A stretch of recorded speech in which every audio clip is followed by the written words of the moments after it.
ఆకాశవాణి జాతీయ వార్తలు చదువుతున్నది డివి సత్యనారాయణ. ముఖ్యాంశాలు: భారత్ వైద్య పర్యాటక కేంద్రంగా అభివృద్ధి చెందుతోందని రాష్ట్రపతి ద్రౌపది ముర్ము పేర్కొన్నారు. ప్రధానమంత్రి నరేంద్ర మోదీ ఈరోజు రాజస్థాన్లో పర్యటించి పలు అభివృద్ధి కార్యక్రమాలను ప్రారంభించారు. పార్లమెంట్ శీతాకాల సమావేశాల్లో భాగంగా ఈరోజు ఒకే దేశం ఒకే ఎన్నికలకు సంబంధించిన బిల్లులను లోక్సభలో ప్రవేశపెట్టారు. భారతదేశం ప్రపంచ పునరుత్పాదక ఇంధన రాజధానిగా ఆవిర్భవించనుందని కేంద్ర మంత్రి ప్రహ్లాద్ జోషి అన్నారు. రైతుల ఆదాయాన్ని పెంచేందుకు ప్రభుత్వం 6 సూత్రాల వ్యూహాన్ని సిద్ధం చేసిందని కేంద్ర మంత్రి శివరాజ్ సింగ్ చౌహాన్ తెలిపారు. వార్తల వివరాలు: భారతదేశం వైద్య పర్యాటక కేంద్రంగా అభివృద్ధి చెందుతోందని రాష్ట్రపతి ద్రౌపది ముర్ము పేర్కొన్నారు. ఆంధ్రప్రదేశ్లోని గుంటూరు జిల్లా మంగళగిరిలో జరిగిన ఎయిమ్స్ స్నాతకోత్సవంలో రాష్ట్రపతి మాట్లాడుతూ, వైద్య వృత్తి మానవాళికి సేవ చేసే గొప్ప మార్గమని, సేవా దృక్పథం, నిరంతర అభ్యాసాలతో పరిశోధనలపై దృష్టి సారించాలని వైద్య విద్యార్థులకు రాష్ట్రపతి సూచించారు. వైద్య చికిత్సలో ఎయిమ్స్ సంస్థ అగ్రగామిగా నిలుస్తుందని విశ్వాసం వ్యక్తం చేస్తూ, हमारे प्राचीन चिकित्सा परंपराओं से उपलब्ध ज्ञान के आधुनिक विज्ञान की मान्यताओं के अनुसार परीक्षण करे तथा तर्कसंगत परंपराओं को आगे बढ़ाए। समय और परिस्थिति के अनुसार आयुर्विज्ञान के सामने नई नई चुनौतियां आती रहती है। साइटोजेनेटिक लेबोरेटरी एक आधुनिक प्रयास है। मैं आशा करती हूँ कि इस प्रयोगशाला का उपयोग करके एम्स मंगलगिरी में नई अनुसंधान और उपचार विकसित किए जाएंगे. ప్రధానమంత్రి నరేంద్ర మోదీ ఈరోజు రాజస్థాన్లో పర్యటించి పలు అభివృద్ధి కార్యక్రమాలను ప్రారంభించారు. రాజస్థాన్లో భారతీయ జనతా పార్టీ అధికారంలోకి వచ్చి 1 సంవత్సరం పూర్తయిన సందర్భంగా ఏక్ వర్ష్ పరిణామ్ ఉత్కర్ష్ పేరిట జరిగిన కార్యక్రమంలో ప్రధానమంత్రి పాల్గొన్నారు. ఈ సందర్భంగా ఆయన మాట్లాడుతూ, రాజస్థాన్లో 45,000 కోట్ల రూపాయల విలువైన ప్రాజెక్టులు ప్రారంభమయ్యాయని తెలిపారు. ఈ అభివృద్ధి పనులతో రాష్ట్రంలో పెట్టుబడులు పెరుగుతాయని, ఉపాధి అవకాశాలు కలుగుతాయన్నారు. పర్యాటక రంగాన్ని బలోపేతం చేయడంతో పాటు రైతులు, మహిళలు, యువతకు ప్రయోజనం చేకూరుస్తాయని వ్యాఖ్యానించారు. పార్లమెంట్ శీతాకాల సమావేశాల్లో భాగంగా ఈరోజు ఒకే దేశం ఒకే ఎన్నికకు సంబంధించిన బిల్లులను లోక్సభలో ప్రవేశపెట్టారు. ప్రతిపక్షాల డిమాండ్ మేరకు జరిగిన ఓటింగ్లో బిల్లును ప్రవేశపెట్టేందుకు అనుకూలంగా 269 మంది, వ్యతిరేకంగా 198 మంది సభ్యులు ఓటు వేశారు. Congress, TMC, Samajwadi party, DMK, Shiv Sena UBT, CPIM తదితర పార్టీలు బిల్లును ప్రవేశపెట్టడాన్ని వ్యతిరేకించాయి. బిల్లులను తదుపరి పరిశీలన కోసం సంయుక్త పార్లమెంటరీ కమిటీకి పంపాలని ప్రతిపక్షాలు డిమాండ్ చేశాయి. భారత్ ప్రపంచ పునరుత్పాదక ఇంధన రాజధానిగా ఆవిర్భవించనుందని కేంద్ర పునరుత్పాదక ఇంధన శాఖ మంత్రి ప్రహ్లాద్ జోషి అన్నారు. న్యూఢిల్లీలో ఈరోజు జరిగిన 5వ సిఐఐ ఇంటర్నేషనల్ ఎనర్జీ కాన్ఫరెన్స్లో మంత్రి మాట్లాడుతూ, క్లీన్ ఎనర్జీ స్పేస్లో ప్రస్తుతం ప్రపంచంలో అత్యంత ఆశాజనకమైన దేశాల్లో భారత్ ఒకటిగా ఉందన్నారు. ప్రస్తుత ఆర్థిక సంవత్సరంలో ఏప్రిల్-నవంబర్ నెలల మధ్య భారత్ సుమారు 15 గిగావాట్ల పునరుత్పాదక ఇంధన సామర్థ్యాన్ని సాధించిందని వెల్లడించారు. 2030 నాటికి 500 గిగావాట్ల శిలాజయేతర ఇంధన సామర్థ్యాన్ని సాధించాలనే లక్ష్యంతో ముందుకు వెళ్తున్నామని కేంద్ర మంత్రి తెలియజేస్తూ, win win situation of the India 2047 के भारत के लिए मोदी जी का जो विजन है, भारत को एक विकसित राष्ट्र बनाना है, उसके लिए renewable energy plays a major role. I can only assure you, PLI scheme में काम बहुत अच्छा हुआ है. Manufacturing of solar panels, modules, अभी हम इनगोट में भी आ रहा है. We are also in the process of setting up the 50 solar parks with the cumulative capacity of 38 gigawatt by 25-26. రైతుల ఆదాయాన్ని పెంచేందుకు ప్రభుత్వం 6 సూత్రాల వ్యూహాన్ని సిద్ధం చేసిందని కేంద్ర వ్యవసాయం, రైతు సంక్షేమ శాఖ మంత్రి శివరాజ్ సింగ్ చౌహాన్ తెలిపారు. లోక్సభలో ఈరోజు సభ్యులు అడిగిన ప్రశ్నలకు ఆయన సమాధానమిస్తూ ఈ విషయాన్ని వెల్లడించారు. ఉత్పత్తిని పెంచడం, వ్యయాలను తగ్గించడం, ఉత్పత్తులకు న్యాయమైన కనీస మద్దతు ధరలను అందించడం, ప్రకృతి వైపరీత్యాల వల్ల కలిగే నష్టాలను భర్తీ చేయడం, వ్యవసాయాన్ని వైవిధ్యపరచడం, సహజ సేంద్రియ వ్యవసాయాన్ని ప్రోత్సహించడం వంటి 6 సూత్రాల ద్వారా రైతుల ఆదాయాన్ని పెంచవచ్చని వివరించారు.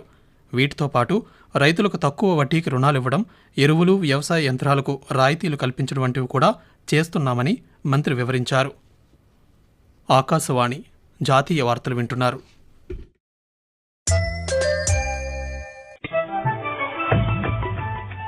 నిరంతర నిరంతర వార్తా విశేషాల కోసం ఆకాశవాణి సామాజిక మాధ్యమ వేదికలైన news on air YouTube channel ను, newsonair.gov.in వెబ్సైట్ ను, ట్విట్టర్ లో ఆల్ ఇండియా రేడియో న్యూస్ ను వీక్షించండి.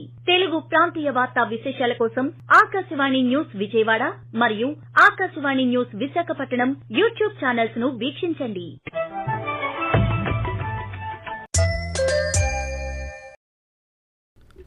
లోక్సభ ప్రశ్నోత్తరాల సందర్భంగా ఆర్థిక మంత్రి నిర్మలా సీతారామన్ ఈరోజు మాట్లాడుతూ గత 3 సంవత్సరాల్లో భారతదేశ స్థూల జాతీయోత్పత్తి జీడీపీ వృద్ధి రేటు సగటున 8.3% ఉందని, ఇది ప్రపంచ ప్రమాణాల ప్రకారం అద్భుతమైన సంఖ్య అని పేర్కొన్నారు.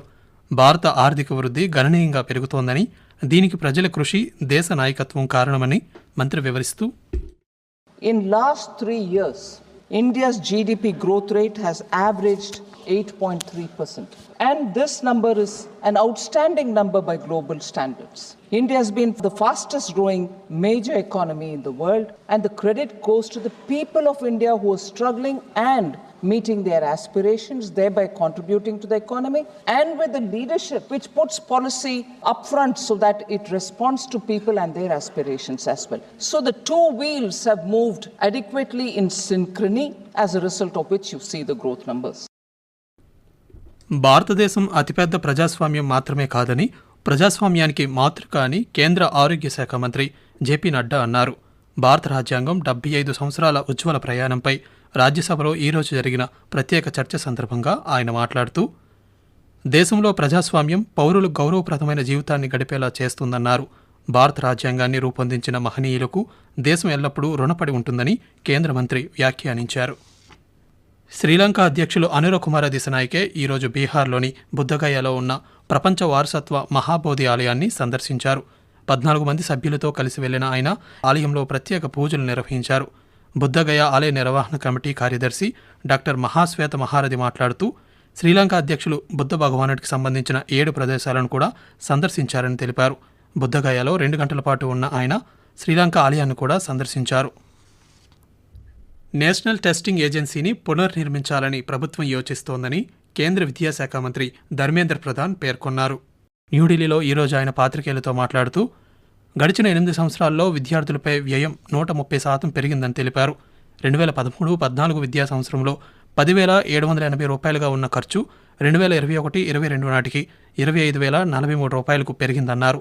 ప్రధానమంత్రి పోషణ్ పథకం కింద కేంద్ర ప్రభుత్వం 1,00,000 కోట్ల రూపాయలకు పైగా పెట్టుబడి పెట్టిందని తెలిపారు.